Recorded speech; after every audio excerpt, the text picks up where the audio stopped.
Welcome to our annual E3 wrap-up. I've got three of my, counted myself in there. I guess I'm a friend of myself, but three of my best friends out there, Steve Tilley, Ben Silverman, Jose Sanchez. Hi. This is your Kodak moment.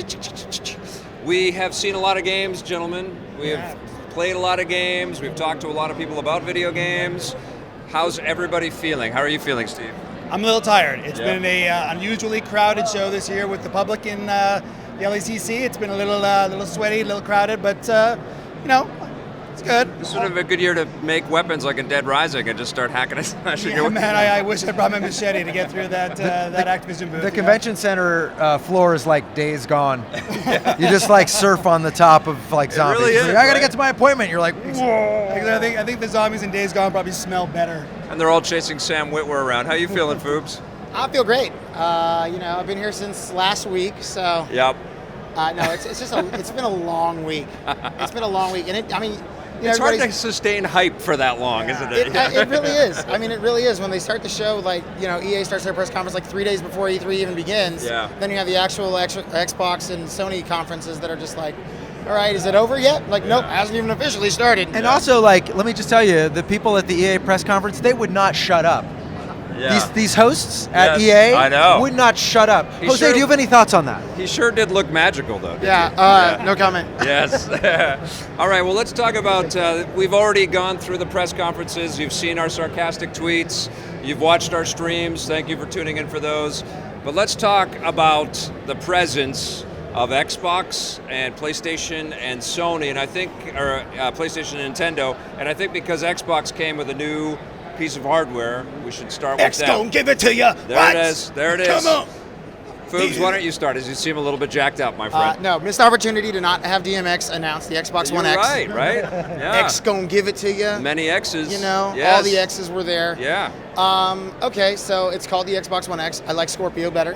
Yeah. Scorpio sounded cooler. It's impossible to say. Xbox One X. It said, And it sounds like X. Xbox One It really S. does. Same- It's hard to same thing. distinguish it to Xbox One X. Yeah. Well, they call it like the X Bones. Now this is just going to be the Xbox. Xbox. Xbox. Right. And they have backwards compatibility. Backwards compatibility. With the original Xbox, which we last can't year, call Xbox One anymore. Last year, Phil Spencer came out and he was wearing the old school logo. I thought they were going to announce it last year. Right. He trolled us, waited a year, did it this year. So nice of him. Crimson Skies, come on. Let's get some multiplayer back on that. Make that a damn Xbox Live sequel roll. to Crimson Skies. I want to play the old It's game. been 15 years, 37 years. It's been 46 years since Crimson Skies came out. I'm glad they're bringing it to the system, but where's Jordan Wiseman? Where are you? Why don't you make a new one? Totally. I asked Aaron Greenberg, I said, this is the second E3 Xbox conference where you've trotted out Crimson Skies again. Yeah. Why not just make it again? Why not just That'll be make a next year. remastered version or something? Make a sequel, do something. But I will tell you this, of the three companies, Microsoft felt like the traditional E3 presence. They have a new piece of hardware, the Xbox, whatever we're calling it. Yeah. They had a ton of games. A lot of that stuff wasn't here. A lot of that stuff was advanced. We're seeing some future games. But they really had a lot here. It was very traditional, went on very long, their press conference. And even their presence here just feels like they're kind of all over the place. They are. With stuff. And I think that stuff is largely pretty solid. Well, it's a good machine. Their hardware story is a good one. It's really powerful. All them flops, bro. I don't know if it's a good one, Well, but it's a powerful one. It's a powerful one. And the story around that power is a good one. I don't know if it's going to be enough to get people that haven't gone in the Xbox direction for this generation to get off their asses and go and start buying Xbox One X's. But it's a pretty compelling story. I think those are the only people who are going to buy it because the S came out last year. It's got some kind of 4K features, and now they're saying, okay, now we got 600 bones Canadian, 500 US for a brand new piece of hardware that's got to be compatible with a 4-year-old piece of hardware and with the original Xbox. So any game, Xbox One.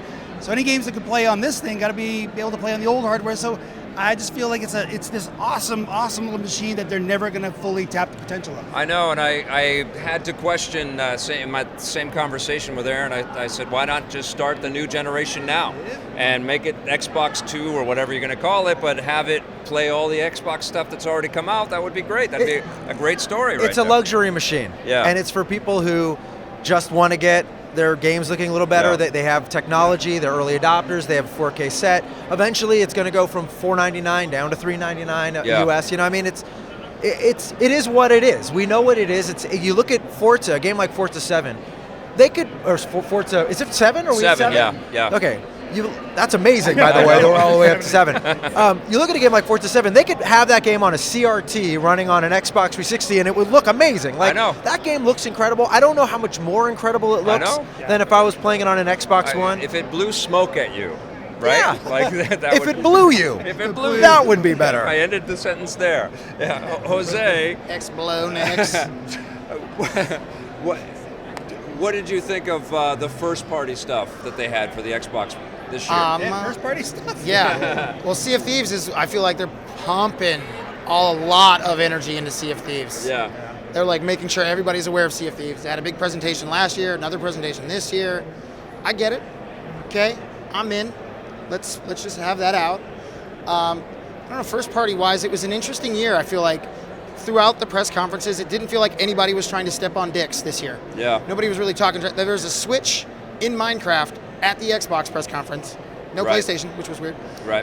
But it was just like, it was the nicest E3 company-wise. I feel like everybody was just excited about games again. Microsoft is like putting all their energy into this new console. And then Nintendo had some big announcements. I mean, a couple Metroid games. Yeah. A couple Metroid games. Yeah. I think. Yeah. All right. I think what Xbox did, maybe to their detriment, was focus on games that are coming out mostly this year. Like they didn't want to go too far ahead. We saw that. We saw Sony do that. We saw Nintendo do that. Microsoft said, we're going to focus on what's here and now. No Gears, no Halo, no mention of either, other than backwards compatibility. So, I mean, that's good. Focus on what people could be playing this year, but there wasn't really enough hype other than showing Anthem, which is cross-platform anyway. Yeah. There wasn't a lot of hype for stuff coming out later on. I think they could have used a pinch more of that here. Ori, we're going to get a new Ori game. I was a little disappointed that wasn't here at the show. I mean, that was one of my favorite games. You know, all of us loved that game. It was a Game of the Year contender. And they kind of trotted out that beautiful trailer and then not at the show. And I think you're right that the really big story with Microsoft isn't the Xbox One X. It's the fact that they don't really have a franchise other than Halo to pin it on. Like, Forza's cool, but Forza's a niche racing game. Like, it's not, at least Horizon more people like. Like, you gotta want to like drive on the lines for Forza 7. Like, it's you great. have to be a meticulous. I don't mean to take away racer. from it. You know, that's a cool game, and Sea of Thieves I had a lot of fun with it, but that like requires a co-op party. Like, they're big, like, here's our first party boom. Like, Sony had 7 of those. Yeah. Even though we've already seen those before, you just kind of feel like they're really investing there. Right. Microsoft is still sort of saying, we're going to be the everywhere, the everything system. This was my big comment about the Xbox stuff, is that they used to be a company. They had to be a company because they were going up against some Japanese juggernaut, hardware manufacturers with this American message of like, we can be in the living room with our console. So they invested heavily on a bunch of different hopeful franchises, but lots of IP. And then they systematically shut down so much of that stuff that it really has become a detriment for the company. And when they do things like this backwards compatibility and they showcase an era where they used to reach a lot more, it becomes amplified. It highlights what's missing here. And that's too bad, because games like State of Decay 2, State of Decay, you and I reviewed, and both really dug it. And one of the complaints that we both had was, it's a little janky, it needs a little bit more of a budget, it needs to be bigger. Well, they're doing that, right? They are actually funding that game. Crackdown 3 plays like Crackdown 1. It's not going to be perfect, it's a little floaty, but it's pretty big and bold and Crackdown. Like, they're playing an okay game here, but I just don't think there was anything explosive from them. Right. And they're trying to sell us a $500 system. Yeah. You need something explosive to really get people involved in it. Yeah. One thing I will say is, I mean, especially when showing off the Xbox One X, really I felt like you only saw the power in a game like Anthem, and then the Metro game looked like, oh, this is something that looks different than what current games look like. Yep. But I feel like they, again, going back to games like Crackdown, even announcing PUBG, which it's just a huge thing that it's Xbox exclusive. I mean, you can play it on PC, but the fact that they picked up something like that doesn't really look the best. Yeah, right. But they have a lot of these games that all right, where's the power? Where's the hardware going to be? It'll be able to get those 100 players online. See, this is the big thing with 4K gaming in general, right? Like, we still have to ask half the time, is this 4K? Is this running at 4K? And like, that was we shouldn't have to ask that. Like, we should know it. Right? I spoke to an exec there. I can't remember who it was. I'll remember his name and I'll tweet about it. But I spoke to someone there, and that was a question I asked him. I said, when I plugged in my Xbox One S, I remember plugging it in and then kind of staring at the screen, going like, did I get it working? Am I in HDR? And I'm like checking my sources, and it's hard to get working. Yeah. So I asked them, with this system, are you going to walk people through that so that they know, like, if you see this image, you are in 4K. Yeah. And they said to me that they are very aware of that, and they are working on making some sort of process as you're setting the system up that will let you know that you are seeing it in 4K. Right.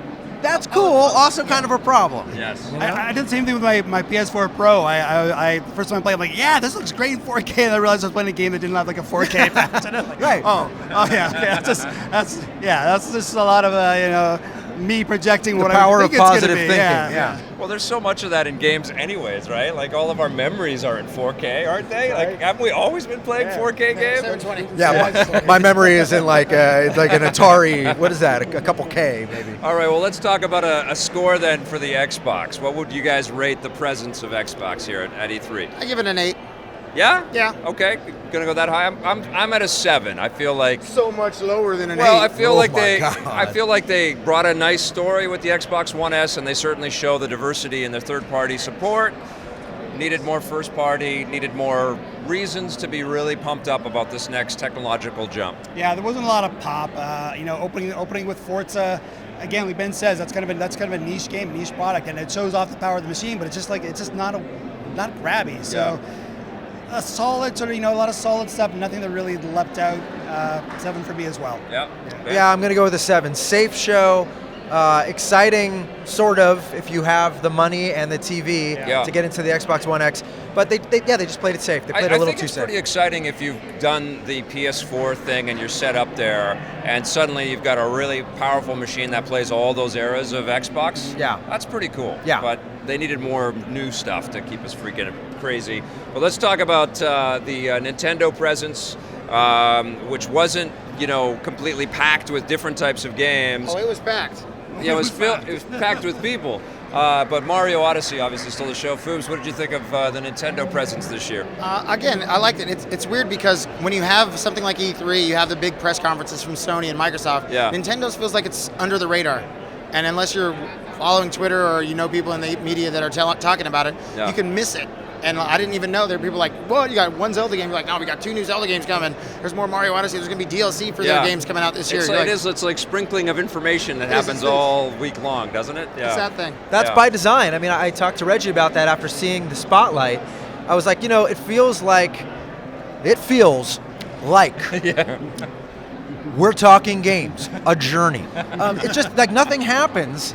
But it was like 30 minutes, and I'm thinking, why wasn't this an hour? Yeah. You could have. There's so many questions. What happened to the NES Classic? What's the SNES Classic? Who's making Metroid Where's Prime the online 4? thing? Who's making Metroid? I mean, all we have are questions. What's happening with Pokemon Go? Mobile? Where's Fire Emblem? So many questions, and all they did was kind of come out there and be like, here's a couple cool Switch games, here's Mario, Nintendo out, but then no, it's like we got tournaments, we got this. They play E3 for the fans, they do not play E3 for the headlines anymore. Right. And it makes it feel like they don't do a lot here, but they actually are probably the busiest of all three. They have the tournaments, which actually look like they went off really well. Yeah. So you play a developer in a game and you think you're good. Yeah. And then the developer of games smokes you. Yeah. You're just like, and ARMS actually looks like an amazing game to watch. It's a fun game to watch. Yeah. Who would have thought that a motion control punching Nintendo game would actually be kind of a fun spectator? I mean, not an e-sport, but a fun sport to watch. Yeah. I mean, and then they had their big booth done up as a new. I can never say New Donk City with a straight face. So the booth's done up as New Donk City. You got to be careful when you say that, don't you? Especially because it's a Nintendo. I think Ben needs a new donk. We'll go to that right now. But no, I mean, they have a beautiful booth. They have a lot of games.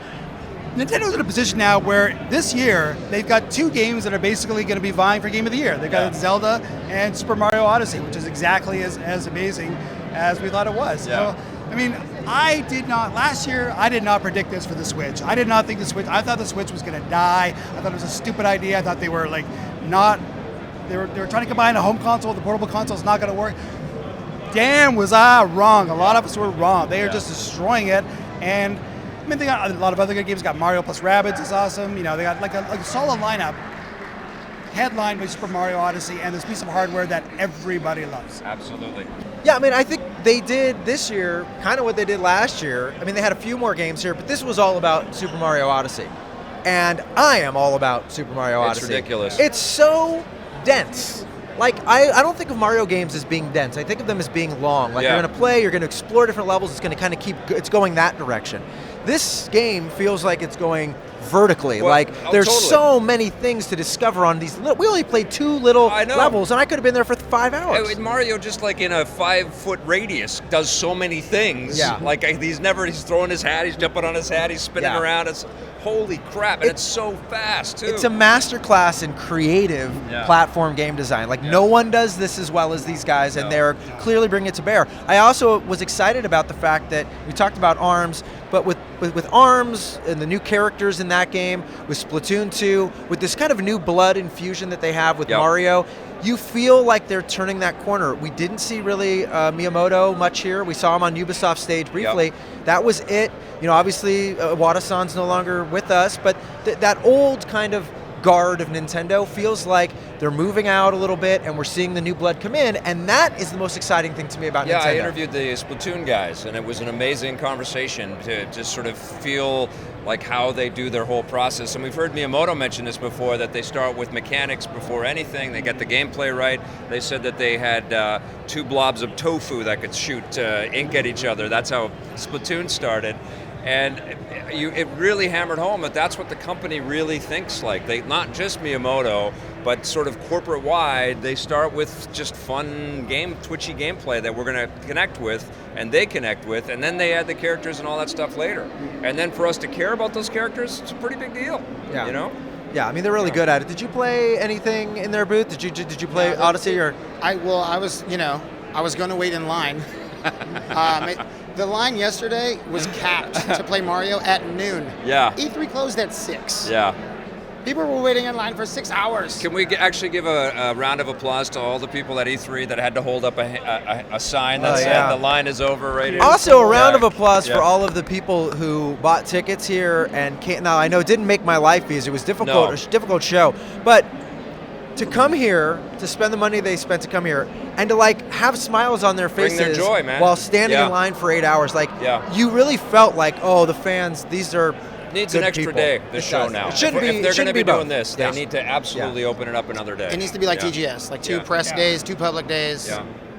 Let us all mix together. It's gonna be like Nintendo. That's like when the fans are at E3. Nintendo is a company that's really gonna benefit from that. I mean, it's nobody else has the diehards. Nobody else has anybody that has fans that are gonna line up for 6 hours to play 10 minutes of a game. Or there is a 3-hour lineup to play ARMS, and ARMS is out tomorrow. It's out. You know? It's out today. Yeah.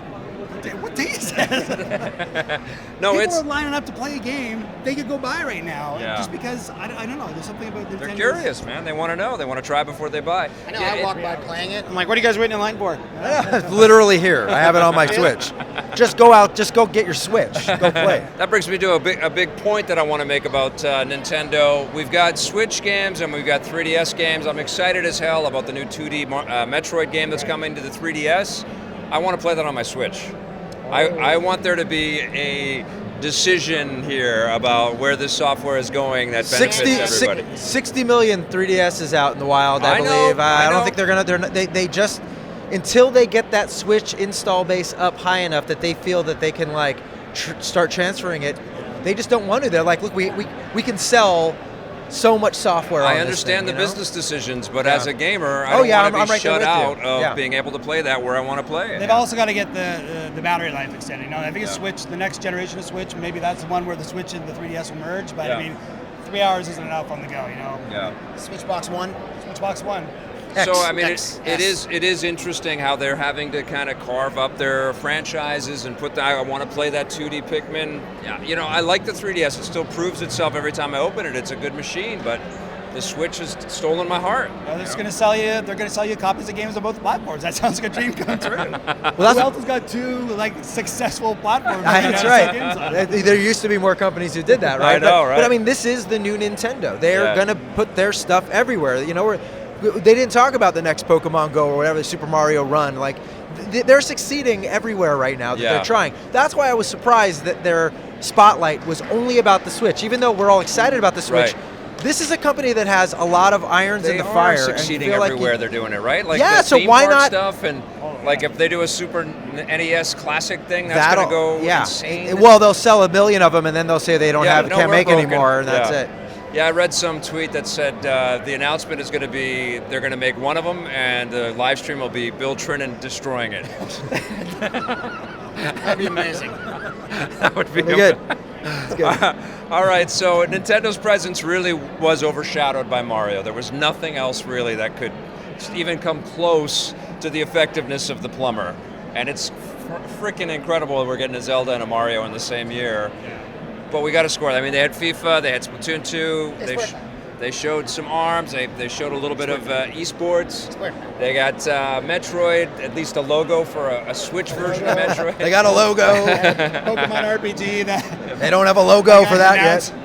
Right down a piece of paper. Got to make a Pokemon RPG. Yeah, actually, I did play the one that was at the Ubisoft booth, which was weird, which was the Rabbids and Mario. XCOM, Mario, really Rabbids, that. XCOM. I thought it was really fun to play that damn game. Yeah. I was really surprised, again, by Nintendo's presence here. I wanted more stuff, more third party would be nice, but not bad for a first year for this machine, right? For the Nintendo Switch. What are you going to give it, Steve? I mean, just on the strength of Mario alone, I almost want to give them a 9. I know that they had a solid lineup, Mario plus Rabbids. They had Splatoon 2. They had a solid lineup that was anchored by this game that we all can't wait for. Yeah. And successful booth, great fan presence. I think overall they're probably a 9. Foobs? I'm giving them an 8.5 because the line was too long for me to play Mario. Could have got a 9. Could have got a 9. Yeah. But they let me into play. I'm going to be the dick. I'm going to go with an 8. And the reason is that line you just spit out, which I wish there was more third party. Yeah. I wish there was a lot more third party. Right. I'm getting a little bit of that. I know, but I don't want to hear that anymore. Yeah. I mean, I spoke to Reggie about this very thing, and I said, what's going on there? And he said to me, the journey. Jeff Keighley, The Journey. That's all he said to me. I didn't understand what it meant. That's all he says. But his point was like, we bring them in with the first party, and then they say, "Where's FIFA? Where's Skyrim?" And then we give it to them, and I'm thinking, no, they don't say that. They say, "Where's Mordor? Where's Call of Duty?" Like they're still blocking themselves off in their garden. I don't love that, so I'm giving them an 8 for now. But I mean, they have the best game here. You just made it go from an 8.5 to a 9 for me when you said Skyrim. When I realized you could put the Zelda amiibo in there. I'm a dick, but I got some extra points. Because Skyrim is on everything now, including the Apple I raised Watch. their score. Yeah, but yes, that was amazing. And also the UB Toronto Starlight Battle for Alpha. No, wait, yes. that's not Switch. It's on Switch. Oh, well, I saw it on an Xbox. Yeah, it's on all of them, but it's also going to be on a Switch. Yeah. Switch had a strong showing. I'm giving them a 9 as well. All right, now let's talk about the PlayStation showing here at E3. They had arguably one of the best ever, I think, last year. I think they completely were like, wow! They screwed themselves. They Yes. had such a good showing last year. Shot themselves in the foot. Yeah, they had 3 massive surprises last year, and then we see this press conferences. You see the games that. A lot of great games here, but they're like, you didn't drop these 3 big bombs on us. Yeah. The thing about Sony though, and this is, I know we don't want to talk about the press conferences too much because we should not talk about the press conferences too much, but their press conference was a show. It was an actual show. They had fire, they had explosives, they had zombies. Dangling zombies. And they had a lot of sizzly videos for a lot of games that ain't coming out this year. Yeah. It was like, here's what to look forward to. Not coming out, but not playable. Yes, even for E3 E3 judges, right? Yeah. And we were trying to play some of these things to vote on them. Couldn't play Spider-Man, couldn't play God of War. Not only could you not play God of War, all they had was the trailer. Yeah. They had a video. I mean, about the video. This is the problem. It's not just that the games that they had here we had already heard about.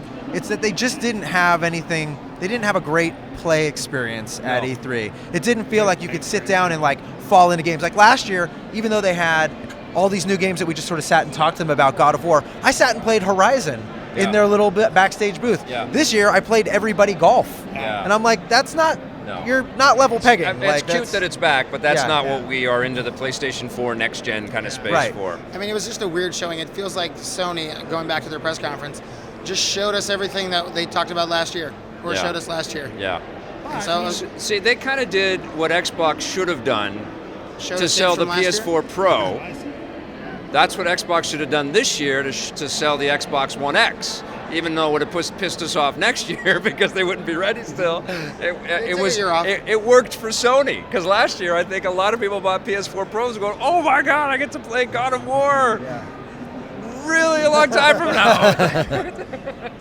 But I mean, there's something that interests us. I know we'd seen it before. We'd seen Spider-Man, we'd seen God of War, but I mean, those games are looking amazing. I mean, yeah. I when we saw the Spider-Man trailer for the first time, I thought, okay, this is something they manufactured. You know, this is just like a gameplay target.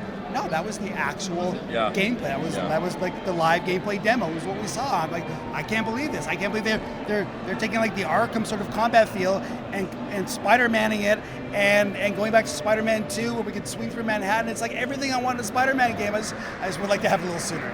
Yeah, me too. Yeah, they're handling it well. I was really surprised that Sucker Punch didn't show up this year. Yep. I thought this was the I ran Sucker into Nate Punch Fox year. and I asked him about that, and I told him, like all of us were thinking, everybody in the video game industry thought Sucker Punch was going to do Spider-Man, and it was a big surprise And when it was announced that Insomniac is did it. doing everything now. Yeah. They're making every video game. Yes. So I was really surprised that they weren't here, and I think that was like the thing that bummed me out is the things that were here. Even the new Uncharted, The Lost Legacy. Yeah. I watched that demo and it was just like explosions. It was like just explosion after explosion. I made a comment after watching the videos at the press conference when I was streaming, is that there is a similar quality to the human designs across almost all of the PlayStation games. Yeah. And you could almost cut them, and the way they played their trailers, it felt like a movie with all of these things cut together, you know? And I feel like they need a little bit more, animated stuff. More Sly Cooper. Yeah, a little more crazy. It almost feels like it. Yeah, it's like the Dark Tower. Stylized. It's one universe where all of these things exist. Yes, they're making Ready Player One. On Yeah, the PS4, it feels like it's one note at this point. I think also games like Days Gone aren't showing great. We're a little tired of zombies. I think that Detroit, while I think it looks really pretty and really cool, also, and great story. It's a David Cage, so we're all we're treading lightly there. You know, one game that I do want to talk about. Is one of their PSVR games, and the VR did not have a very big presence here. No. I think Oculus had a couple things that were great that were tucked away. Yeah. Sony's still the only one that's really kind of pushing it. There's a game called Star Child, and that was in their Metroid kind of thing. Well, it was in their presser, and it was like just what didn't look good. Yeah. But I played it in their booth. That's playful, right? It's playful. The guys who made Lucky's Tale. It's incredibly awesome. Yeah. It's like a diorama. You look around. You have this, this platformer with this, this little female, heroine from a, Samus Aran. Yeah, it's just like Samus. But like you look in, I didn't want to say it. You look in and you kind of do this, and you can see what she's seeing That's so on that 2D plane. Yeah. Very cool stuff. But it just doesn't show. You have to stick this thing on your face. That's it's VR's the old problem dilemma, again. right? Yeah. But they had it there, so I they like got good work. playful, and actually that surprised me that Lucky's Tale's coming to the Xbox One X for Xbox One. That looks so good, man. No, I know why? it sucks that it's not VR, The thing with that game is it's in VR. It's but not. but like I like more of these cartoony. Like let's get a little esoteric, like Crash Bandicoot coming back. This is great. Good. Ukulele, you should. Yeah. Well, they're showing like the Lucky's Tale first, so I thought it was Conker coming back, and all of a sudden, that's a character they can bring back. Like, that would actually jazz people up. Bring Conker back, do another Crimson Skies. Well, I'm happy for playful because they delivered on Lucky's Tale on Oculus. Nobody played that game. More people will see Lucky's Tale. Now they're on PSVR. I think that's going to be cool. But the PlayStation, I think really was an underwhelming sort of reveal overall because we had seen so much of this stuff. Battlefront had a great presence. It was fun to play Battlefront on the floor, and that game is going to be dope. But I wanted more surprise, more shocks. I mean, they showed the game, The Impatient, that I thought was going to be like some sort of Half-Life kind of creepy thing. The look on that guy's face is like, are you in the Half-Life universe? Is this where it's going to happen? Yeah. Is this where it happens right now? So many things where you think it's good. Is this Mouse Guard? Is it? No, it's a thing called Mouse. How is that not? How is that not Mouse Guard? That's the yes. first thing I thought. I'm like, this is going to be a Mouse Guard game. That's kind of cool. It wasn't. Yeah. But again, it was Spider-Man looks incredible. Yeah. I'm in already. I was like, all right, that's the game looks great. the game of the show, PlayStation-wise, I would say, right? Well, Which is shocking because we thought it was God of War the whole way, Yeah. and then it turns out they just did. This was a down year. I mean, I don't just think this was a down year for them because of the software issues that we're all talking about. It was also a down year because they didn't say anything about hardware at all. No. And this is a hardware company. Yeah. So like, they didn't have to do a lot. I'm glad we don't get charts and shit at all their media briefings. Yeah. But like, how about talking about new SKUs, or there's been some rumors about them doing something portable again. Yep. I think we just needed, again, like a bang, something, not a bang in the middle of a theater, by the way. Yeah. No. Fake explosions That was in all in the 2017. Yeah. Fake explosions in a theater in 2017 Yeah. in America is a little questionable. I That's was like, crazy. this taste level, I felt a little Yeah. uncomfortable. Yeah. So I just think it wasn't a great. So what do you moment give for them. the Sony presence then? I'm giving him a 6.5, Yeah. and I think last year they were my favorite. Obviously, they Yeah. were like a 9. Yeah. I just did not. I say 6.5 when by that I just really mean first party stuff. Yeah, how they surprised what us. they did. Exactly. They had quality games, but I come to E3 not for quality Yep. upcoming. Look, this is I the come circus. for surprises. This is the show, right? Yeah. Surprises. I with want stuff. surprises. I'm with you. I'm giving them a 6. I mean, I'm sticking with my 6 that I gave them in the stream. I want to play these games so bad, and I can't wait until next year. But yes, it was disappointing in the surprise department. Jose, what are you giving? I'm gonna give him a 7, just because Yeah. I like Spider-Man. Yeah, Spider-Man looked amazing. Also Jewish, Spiderman. And the little Miles Did- Morales. Come on, if you don't know Spider-Man. and Did not know that. How about you, didn't Steve? pick up on that. I don't necessarily need to be surprised. I mean, some surprises would have been nice, but the games they showed were amazing. Like Spider-Man's amazing, God of War is amazing. I'll play some more Uncharted. I think again they set the bar so freaking high last year Yeah. that now in their comparison own we're worst enemy, disappointed. yeah. Even though last year they were showing games that still aren't coming out until next year, and we said, yeah, Sony, that looks awesome. So. I don't know. I mean, the fact that they didn't have a lot of surprises, but still a strong showing, is fine by me. They're doing Shadow of the Colossus again. That gives me that makes me turgid. So I think it's a 7.5. I don't know. I don't think they had a bad show. So better than Xbox. Better than Xbox, yeah. For you. For me, yeah. Wow. Okay. Yeah. All right. Okay. That's it. So, and you gave them a what? 7. 7. Okay. So what are we doing? I guess it's Nintendo wins in our sort of showings Yes. here, right? Yes. This We year. can't do math. You didn't. Yeah, we're not You gonna did do the not math. say there was any Yeah. math in this. I And was not Sony prepared and for math. Xbox kind of close to even. I think maybe dipping a little bit in the Xbox favor. Yeah. But yeah, we wanted more. I want to talk a little bit about VR because it's still, it's the second year worth of wave of this hardware being out there. The first year you've actually played games. Yeah, people have this stuff at homes. It's finally playing VR games. And Bethesda came out big with 3 big VR announcements: a Doom, a Skyrim, and a Fallout 4. Blake, who's actually shooting this right now, he tried them all for me because I didn't want to squash my hair, and he wanted to go barf.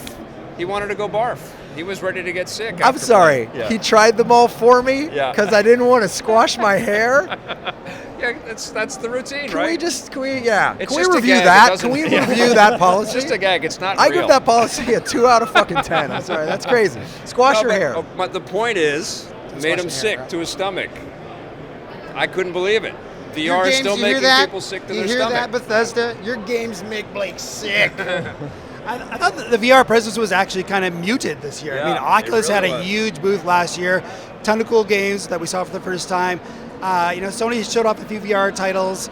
Ubisoft's got some interesting stuff happening on the VR side. Seriously, I was talking to some of the UB execs before the show, and they said for them, VR is still very much a research play than a revenue play. There's Right. like, the install base isn't there, and it's not where they thought it would be by this point of 2017. So, I don't know. Did we jump on VR too soon, or I don't That's know. why I wanted to talk about it. Ben, go ahead. I feel like I should apologize to everybody about this. I've been an evangelist for VR for a long time. I still believe in this, and I think it's too early to You gotta say. tell them about the game. Yeah. So, I mean, there was one spectacular video game. That both Ben and I have been going on and on and on at about. E3, a game Yeah. called Echo Arena. Now, this is made by Ready at Dawn, who are making a game called Lone Echo, which is a single-player Yes. version.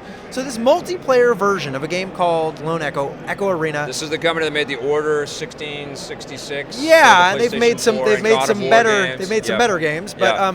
this is basically 5-on-5 VR Ender's Game.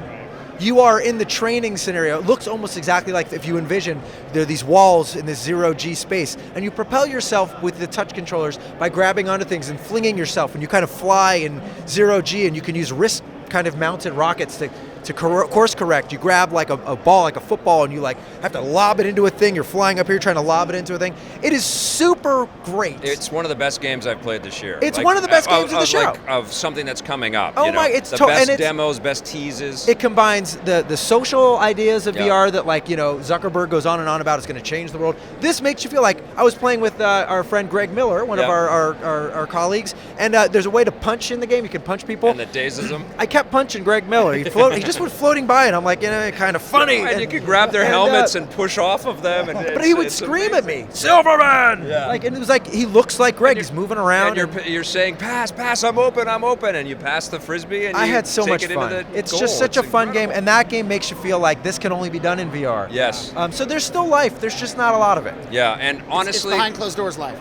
where's the Star Wars VR, right? The thing It was that in will sell Battlefront end of last year, but where's the update, And that drove me nuts that there wasn't any VR. We still need the hardware to get there. Yeah. The Vive and the Oculus are still expensive. They need expensive PCs. We need an untethered, very high res, very like one-to-one perfect motion tracking VR. When we get there, that's when VR takes off. When you don't need to be tethered to something, when the tracking is perfect. When it doesn't make Blake sick. When it doesn't make Blake sick, we don't really care. We don't get Blake Fuck sick. Blake. Yeah. That's when VR takes off. I think Just that's kidding, that's why it's not catching just yet. Is people still look at these giant weird headsets and it's a pain in the ass to set up. I haven't touched my Vive in months because it's a freaking pain to put up the lighthouse sensors and hook everything up and have the giant cables snaking around behind you.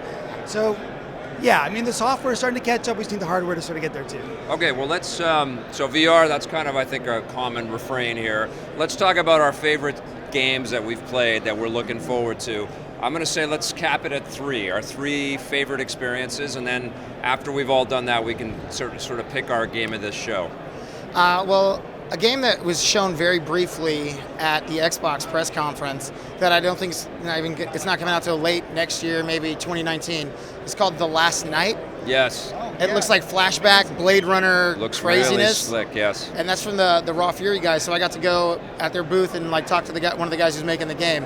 And he was just like, we're trying to take this, and he flattens it. It's like a 2D old school, one of those Lucas games. And he's like, we're trying to take this, but then we're going to pop it out in a 3D. And then we're going to add this crazy lighting. And he's doing it in real time. And I'm like, are you making the game right now? Because this is phenomenal how this is happening in front of my eyes. But it's just a beautiful thing to see. That was a showstopper in the Xbox conference. Because it's sure, wait, what exactly is this going to be? Yeah. They're still making it, so it's like I'm not quite sure. But he was talking to me about how they would like to fledge out the story and what they want to do with the game. And I'm Great like, all right. choice. You got 2 more. That's up there. Spider-Man. Yeah. I want to play Spider-Man so bad. Yep. And then seeing it and how much it does remind me of how the first Arkham game felt the first time I played it. Yeah. But now in the world of Spider-Man. So that's up there. And then Anthem. Yeah. I got to see that at the EA press conference, and it was nothing. And then they showed it at the Xbox press conference, and I was like, all right. Yep. This is it's a crazy, Destiny, Borderlands, crazy Iron loot Man. drops, Iron Man, Dark Void-ish kind ofness in there. Yeah. And it just looks incredible on the new hardware. So, yes, those 3 are my good 3 choices, games. brother. Yeah. Ben Silverman. I'm going to focus a little bit more on games that I played or could Yeah. experience. Yeah. If we're going to talk just general presence at the show, I think the biggest surprising, exciting thing for me was Beyond Good and Evil 2. Yeah. And I know Steve got to experience, us talking to Michel Ancel and his team about the game, getting a little tech demo, which is spectacular. But it's so far out and it's so Yeah. early, I can't pick it as a game of show thing. 17 years we've been waiting, and we've still got another 3. Yeah, probably. but there's great stuff going there. I know Steve's going to want to talk about that because he was very excited. So I'm going to leave that for him. I just wanted to mention it. The 3 games probably for me that I'm really most excited to be playing right now. For sure, number 1 for me is Odyssey. I think that's the game here. That's the Mario game. Odyssey? Yeah, that's the game. Like everyone's talking about. Also, Shadow of War. Middle of Shadow of War. Both of mine. We have great taste. I'm a huge fan of Mordor. Played it a ton. That was Played all the amazing, DLC. yeah. And I was a little bit like, I'd seen the Fortress stuff a few times, but I was really excited to see the open world stuff, and I did, and it's just super rad. Yep. So many great abilities, this incredible RPG system now worked in, all kinds of currencies, and it's just like, it's an everything game. This is like an everything game. Totally. So I'm totally on board with that. And then I think for my other choice, I'm gonna go with Spider-Man. Like, I'm excited, really genuinely excited to be playing that game. Awesome. I didn't get to didn't get hands-on with it, but hands on it. in the Sony booth, Yeah. because God of War is still just a trailer, I have to withhold my vote there. And how far have we come that a superhero video game closes out the show like that? You Totally. know? It's Stunning. a big deal. Yeah. Steve, what were your faves? We have a problem here because Bannon actually took not just all three of mine, all four of mine by talking about Beyond Good and Evil 2. Well done. Gotcha. I mean, we didn't see a lot of Beyond Good and Evil 2, but we got to go in and talk to Michel Ancel, see the concept art, see a tech demo that the universe they're building around this game is so ambitious. Yeah. I'm not It was entirely sure that they're going to be able to do it. On the original Xbox, though, you could feel that it was much more than just this cartoony thing that they delivered.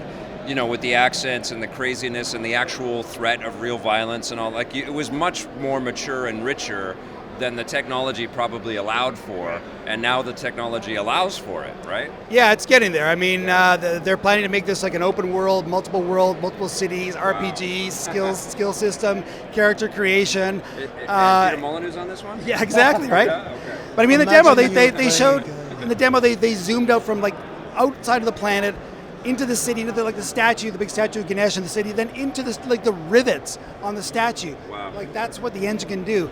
This thing is still 3, 4, 5, 8 years away. It's going to be a 20-year development Yeah, for yeah. this game. So yeah, I mean, that was the one that actually gave me the shivers. Yeah. Just because they're so passionate about the universe and what they want to do with these characters, the story. But for actual stuff that may come out in our lifetimes, Shadow of War. Mordor is one of the few games I've played through twice. I don't have a lot of time to play games once, Right. never mind twice. Yeah, I finished that's Mordor dedication. twice. And Shadow of War is taking everything great about Mordor, expanding the world, making it look better. Adding more character. More Yeah. ways to chop orcs' heads off. So that was great.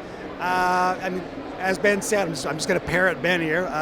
Super Mario Odyssey is the game of the show. I mean, we had 20 minutes hands-on with it, and I could have just played that again and again and I again. actually screamed Must be when nice. I had to stop when it said thank you for playing. No! And I probably could have played that demo like 5 times and done 5 different Yes. things or 5 different missions within these little worlds. Totally. And then Spider-Man. I mean, we've been waiting for a good Spider-Man game for so many years, since Spider-Man 2 was really the last great Spider-Man game. And what Insomniac is doing with the combat in the game and the open world exploration, I'm not super sold on like what looks like a lot of sort of quick timey events, but they were like quick to say, okay, look, it's not gonna be full of quick time events. We just got to sell certain set piece spectacular moments in the game, Yeah. and that's the best way to do it interactively. But I mean, that game just looks phenomenal. So what Ben said, basically. In your words. Ditto. Definitely Spider-Man is in there for me. We don't need to say much more about that. I've always loved the character in video games anyways, and this is the team to make us a good new one. Mario Odyssey as well. I think what surprised me was just the mobility in the character right away. Was just like, what? You can do all of these things? And that's just the tip of the iceberg. But I would also say a game that looks really interesting to me, because it's almost like the straight ahead kind of answer to Crackdown, is Agents of Mayhem from Volition, which actually looks insane and fun and super heroic, and they did a lot of that stuff with Saints Row, but then it feels like they're leaning into that kind of Crackdown kind of crack juice, and I think it might actually be a better it might be a better Crackdown than Crackdown 3. I'm actually looking forward to comparing the two of them. And the other game that I really am fired up for, because I'm a nut bar for this stuff, is Star Wars Battlefront 2. I think that this is the smorgasbord of everything we've ever wanted in one of these. It reminds me of the pandemic Battlefront 2, which was like over-delivered. It is the second ever Star Wars Battlefront 2. But it all looks like the movie now. It looks so glossy and cool and unbelievable. The thing with Battlefront, I'm excited for Battlefront. They've heavily focused on multiplayer, because obviously that's what a lot of people are going to do. Yeah. I am very interested to see what single player is all about. Yeah.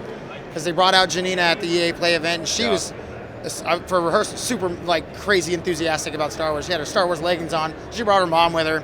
he was like pumped for it, and I'm like, I want that to come off on screen. Yeah. And I want to experience that sort of energy. Well, I feel when like I'm playing the there's single player. so much of a response to what people were complaining about. And that's the They're thing. really trying to make everybody a believer in this. And I want them to listen like they did for Titanfall, because Yeah. what they did with the Titanfall 2 single player was like, yes. Yeah.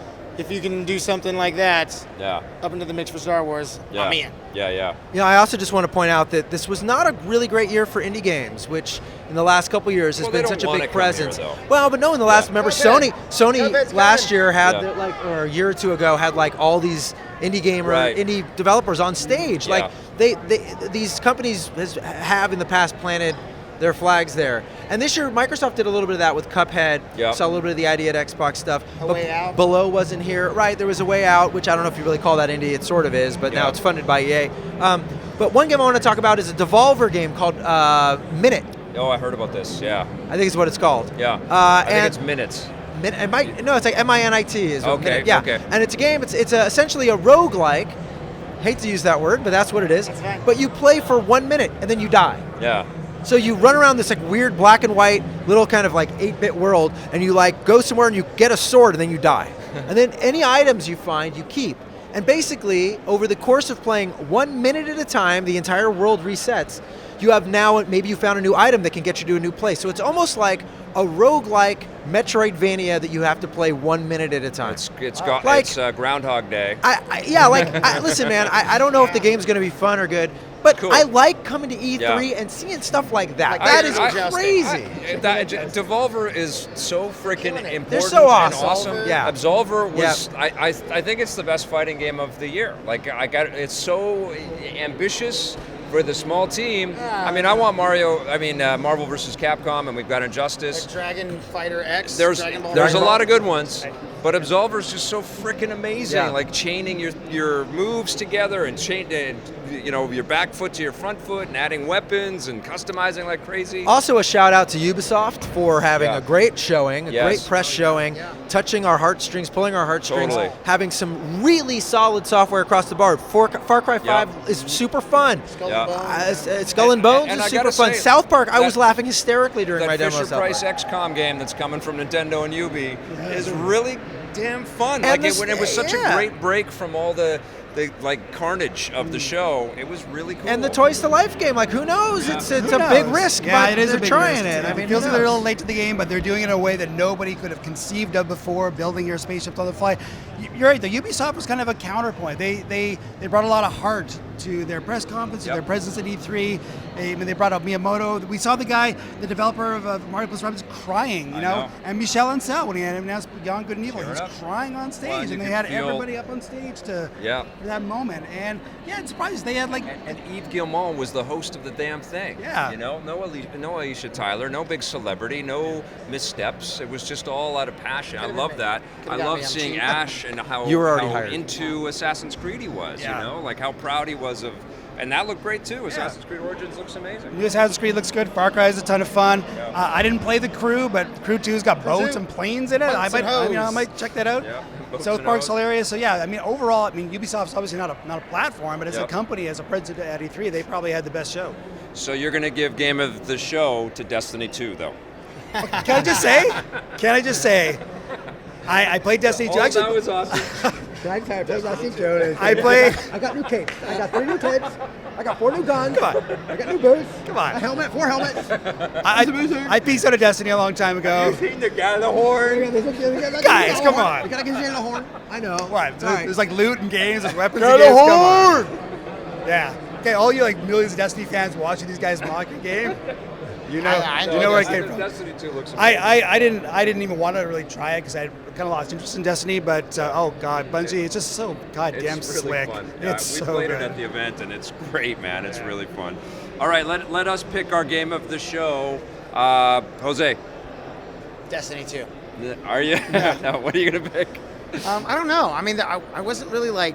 It sucks because mentioning the 3 games I was most excited for, they were not playable. Yeah, They weren't here, and so like the games that I really wanted to Yeah. play, I didn't really get a chance to. Of the games that I actually got to play, Shadow of War yeah. was probably up there. It's a good pick. I mean, I went after this one boss twice in my demo, and he killed me. And he was like a sub-boss, and this guy killed me 2 times. And every time he killed me, he got promoted up. So I was like, screw it, I'm just going to go for a siege on the castle. I go for the siege, and the guy who was running the castle killed that guy for betraying him. Wow. He was like, you're a traitor! And I'm like, yes! Because fuck that guy. That guy wiped me out 2 different times. So just little things like that, I'm like, all right, this game gets it. Yeah, with a game that's filled with orcs and you could have like a grudge against one of them, Yeah. that's good game And then he development ends up right getting there. killed. Yeah. That's Totally cool. random. So Shadow of War is your... Shadow of War. Okay. I'll give it to Shadow of War. Good pick. Steve? I mean, I feel kind of bad about this being my pick of the show, but if we're talking about surprises, talking about games that I really want to play, talking about the thing that actually caught me the most, it was Beyond Good and Evil 2. I wasn't expecting to see this ever. And again, their vision, Michelle and Stella and Gabrielle, the things that they want to do with this universe and this game, like I said, I don't know if they can do it. I don't know if anybody can do it. Yeah. But the fact that they're going to try this Yeah. crazy thing, and with this crazy technology, it gets me so excited. Is it true that on one of the PCs, on one of the worlds in one of the cities, if you Wait, drill that's down... me too. No, you can play No Man's Sky. I thought you were just Sitting in front of a tiny television. Yeah, I mean, I don't know what they're going to do. This game's either never going to come out, or it's going to come out and they're going to cut like 100 features, or it's going to be the greatest masterpiece of all time. It's going to be on Xbox One XS. It is the game. Smaller Xbox One X. It is the only game of the show that really made the hairs on my arm stand up. That's great. That's what we all want. Ben, did you have any hair standing up moments? Beating the shit out of Greg Miller in Echo Arena. There's a moment That was where my our hair favorite stands one. up. Yeah, I've already Yes. beaten him up. Well, I'm going to go kick his Yeah, ass after yeah. this. No, he's a large man who can get in real life. In virtual reality, I have a Yes. shot against Greg. No, Yes. in real life. It's like you have to define what game of show means now, right? Yeah. Because my the most fun I had playing a game at the show, Echo Arena. I had more fun playing that than anything else. But it's VR. And Yeah. it's very particular. Good job, Ben. The game that I am most excited about is Beyond Good and Evil 2. Like the game that I think has got the most future power. You know, the game that's closest to my heart is God of War. The game of show is Super Mario Odyssey. It's Yeah. the game that I could play and have fun with. The game I'm Yep. thinking about. you will The game play. I will play. The game that's coming out not just in a month or two. Like it's coming out Well, in December. I still have excitement and hype about it. I think we have to do the inventory here with Nintendo, okay? The Wii U didn't work. They responded with a thing that is kind of like the answer to the Wii U. And in the year they launched the Wii U, and they just revealed it in January, they launched probably one of the best games I've ever played, if not the best game I've ever played, with Zelda. Oh, Zelda. They've got Mario. Thought he They've was got talking about ARMS, Snipper which is Clips. brand new characters. And they launched a sequel to Splatoon, which was a big smash success on the previous machine. Those are all really big deals. Individually, they're all big deals, and they've done them all, you know. And Mario, I think, is the capper. It's what's the coup de grace? The It's cap. the the capper. it's the capper. The capper. He didn't even realize It's the that he had capper. a good. That's I did it. not even realize it, but yeah, it's a sensational story. Hats off to Nintendo. Hats off to Nintendo. Yeah, for Tip me, of the cap to you. it's the game of the show for sure. You know, and had Spider-Man been playable, it probably would be a tighter race. Yeah. Yeah, Also, a game we didn't mention, I just want to throw in here, Wolfenstein 2. that was excellent. Like Yeah. that demo, Yeah. where you're in a wheelchair Yeah. and you're like shooting dudes it was great. And like the acting in that game, the crazy German woman, oh my Great God. story. What an Call actress. of Duty is disturbing as hell, but also so well made. It's Yeah. ridiculous. There's a lot of quality. Yeah. This was a very, like a show, like really long on quality, but kind of short on Surprise. on long surprises. You Yeah. got 2-2. Yeah, Evil Within 2. yeah. 2-2. Oh, I get it. All right. Do we score E3 then this year? What do you guys give this E3? You score anything. You We'll score anything. yeah. I'll give it a All right. crisp high five. Yeah. All right, what do you give it? What do you give E3, Jose? E3 was a banana sandwich. Out of 10. Out of 10. Put some peanut butter on that. Sit on your ball once, twice, maybe. No, I'm 8. E3 was an 8. Yeah. Yeah. I mean, it's the public presence obviously made E3 such a crowded beast to try to get to games. I mean, I'm sad I didn't get to play Mario because that probably would have been my game of show. I unfortunately did not have backstage access like all these fancy guys who like know Reggie and talk to Reggie all the time. But Let's face it, we're all fancy guys. I mean, But we're different kinds of fancy guys. That's true. Okay? All right. it's very true. You're just going to have to wait to play the game. But again, there's a lot of stuff coming out this year, which is always good to see. There's a lot of stuff coming out in the future for new consoles. Hopefully this December is going to be busy. We're going to have a new Mario. We're going to have a new Xbox. And there's going to be no time to play any of these games that are coming out. Right. So 8. An 8 from you, okay. I feel like to actually properly score E3, I need to wait in line for a while. Then I'll deliver a score at the end. No, I mean that's the show, right? This is the show of lines. Now it is. Yeah, I mean that was one of the problems. It was the hardest this convention has been in a long time. walk through. The last time they had this many, they had 68,400 attendees this year. That was really? That's the number. Oh, and I felt it. the last time we did that was 2006 and 2007. They moved it to Santa Monica and Right. turned it into a Yeah. bake sale. So, I mean, you know, we're doing it again, and this is not great for anybody. So I wasn't a fan of the show. I think in general, the software, while good, was the word I used when we were talking before, was tepid. See, that's why I grabbed the mic from Vic, because I wanted to get tepid in No, before you were going to could. steal tepid from me because I used tepid. He's not before. only stealing your games, he's Stealing stealing your his words. vocabulary. That's right. Unbelievable. I'm a word stealer. So no, I think it was like an okay, fine show, but there weren't big standouts. There were just a couple You good know what games. it is? We came off such an amazing one last year. Last year and even the year before was like good too. Xbox announced 2 machines in a Yeah. press conference last year. Yeah, and and Sony like went every game that's bananas. coming out for the next and 3 years VR was real big. Yeah. Like I mean, last year was a Yes. bigger show. I'm going to give it. This is my 21st, so like my context is 21 out of different 10. than a lot of people. I'm Yeah. going to go to a 6.5 because I remember shows that were 9s. Yeah. So I'm at a 7. I think that overall, I mean, like when Foobs is counting down new Xbox and a Mario game, and there is a lot of really high points, but Yeah. there is a lot to wait for and a lot of underwhelming because we've seen so much before. What are you giving it? I can't believe that I've been to 16 E3s and I'm like the fourth most E3s out of us, or the third maybe. You've been in them all. You've been to 21. Yeah. When we've seen better shows than we saw this year. There was a lot of good stuff. There's a lot of quality stuff on the floor.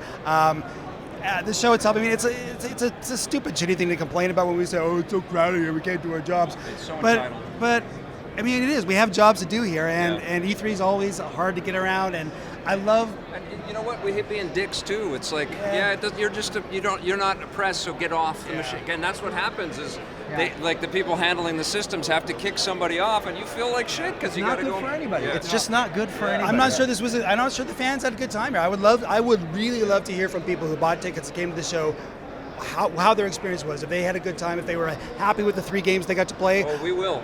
Yeah, It's we will hear going to be all over the internet pretty soon. So yeah, as E3s go, decent software, no big surprises. Way too crowded, so that's a 7 for me. 7s, yeah. All right. Well, E3, you got a chance to make it up to us, I guess, next year. Make it up to me. I'm coming back. I don't know if they'll be back. They Yeah, probably we'll won't be see. here. We'll see some 2020 games, I think, at E3 2018. But thanks for watching, everybody, and enjoy all of our E3 content. And we will see you all very soon. Thank you, gentlemen. Love you all. Thanks, guys. Thank you.